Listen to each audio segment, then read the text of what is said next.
vücudunun 2/3'isi, dünyanınsa 4/3'ü sudur. Su olmadan hayat olmaz. Dünya nüfus artışının 2 katı hızla artıyor. Dünya nüfusunun yaklaşık %20'si yeterli içme suyundan mahrum. Sulardaki yüksek nitrat seviyesi bebeklerde öldürüldüğü kansızların düşüyor.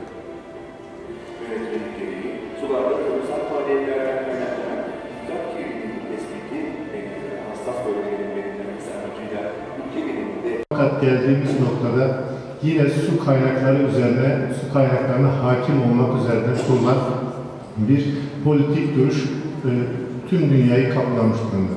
Özellikle doğal afetlerin sıklığı, salgınlarla birlikte bu tespitimiz daha belirgin hale gelmeye başladı. Herhangi bir şeyin değerini ifade ederken sudan ucuz ifadesini kullanıyorduk. Fakat geldiğimiz noktada sudan ucuz bir ucuzluk, basitlik, değersizlik değil de tam tersine bir şeyi sudan ucuz sayan, onun değeri, kalitesi artmış şekline geldi. Su gerçekten bu anlamda çok önemli. Gıda savaşları, su savaşları dediğimiz 100 yıla doğru gidiyoruz ve bu anlamda da elimizde var olan kaynakları korumak, bunları sürdürülebilir kılmak, bir sonraki kuşaklara bunları iletmek de şu anda yeryüzünde, bu ülkede nefes alıp veren her vatandaşın görevi. Birisi ben çiftçiyim, ben işte köylüyüm, toprakla uğraşıyorum derken böyle boynunu bükerek söyler bunu. Fakat geldiğimiz zaman da gıdanın önemi, üretimin önemi ön plana çıktığı zaman şimdi bir insan üretici olduğu zaman ya üreticiyim derken ben köylüyüm, ben çiftçiyim derken bunu gururla söylüyor. Çünkü son yaşadığımız şeyler bize şunu öğretti. Artık arabalarımızın, giydiğimiz kıyafetlerimizin, evimizdeki bir sürü sahip olduğumuz mal varlığını pandemi sürecinde de gördük. Hiçbir anlamı yokmuş. Kapımızın önünde 20 tane araba da olsa hiçbir anlamı yokmuş. Hepimiz pijamamızı giydik, evimizde oturduk ama tüketmeye devam ettik. Bu 80 milyonu aşan nüfusu evinde oturarak tüketmek zorunda kaldığı dönemler şu an için bitti ama ileride ne olacağını bilmiyoruz. Bu dönemlerle yine yüzleşmek zorunda kalabileceğiz. Bu anlamda da sürdürülebilir gıda arzını bir şekilde bu toplumun karnını doyuracak şekilde yapacak olanlar da bizleriz, sizlersiniz. Toprak ve su yan yana gelmediği müddetçe, iklimde uygun olmadığı müddetçe bizim bu sürdürülebilir gıda arzını devam ettirme şansımız yok. Yani elimizdeki toprağı öncelikle koruyacağız. Susuz hayat olmaz, bunu biliyoruz. Suyu koruyacağız. Toprağı arttırma şansımız var mı arkadaşlar? Yok. Tam tersi elimizdeki toprağı koruyabilirsek çok mutluyuz. Yani tarımsal üretimle ilgili toprağı koruyabilirsek biz kendimizle gurur duymalıyız yani. Demek ki toprağı arttıramıyoruz. Peki suyu arttırma şansımız var mı? Biraz önce gördünüz işte, videoda da izledik. Suyu arttırma şansımız da yok. Toprağı tarımsal üretimden çıkarmamak için uğraşırken aynı zamanda suyu da kullanılabilir şekilde devam ettirmek zorundayız. Suyu ne kadar kullanabilir hem tarımsal üretimde hem işte canlıların kullanımında devam ettirebilirsek biz bu sürdürülebilir gıda arzını başarma noktasında o kadar başarılı oluruz.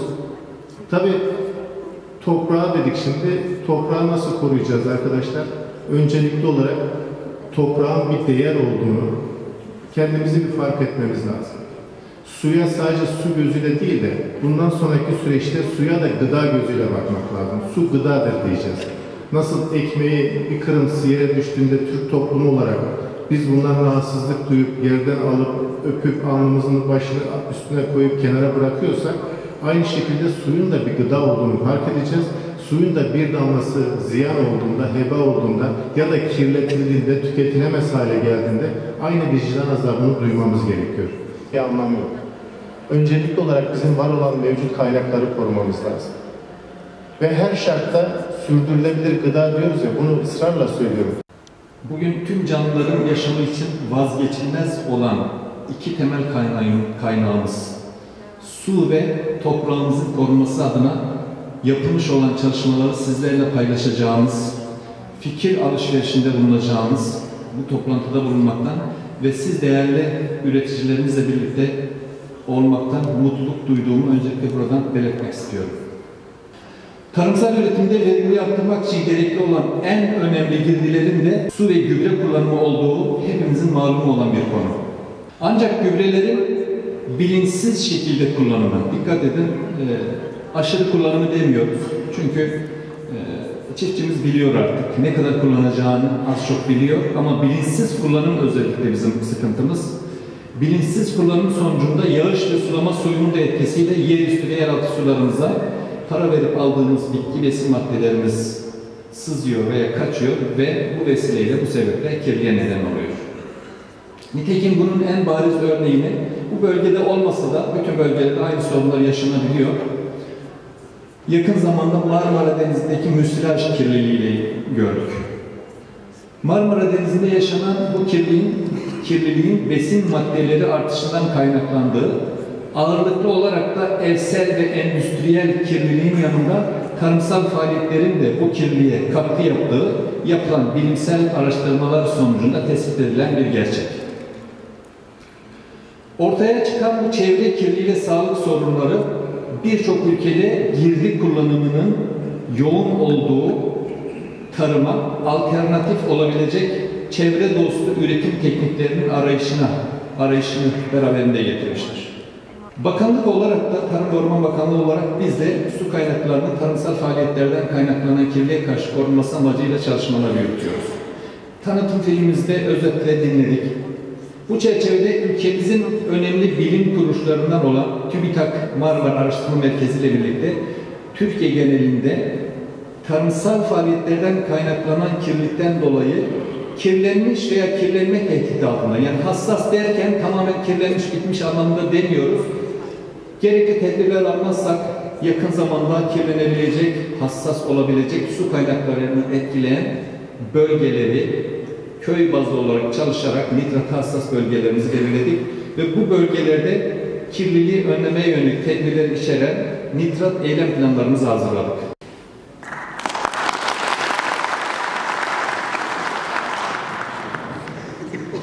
Henry and I'm the team leader on the project.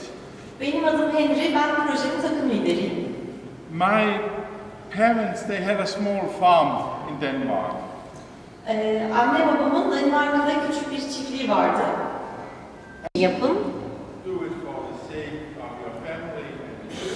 Aileniz ve çocuklarınız için yapın. Do it for Turkey. Türkiye için yapın.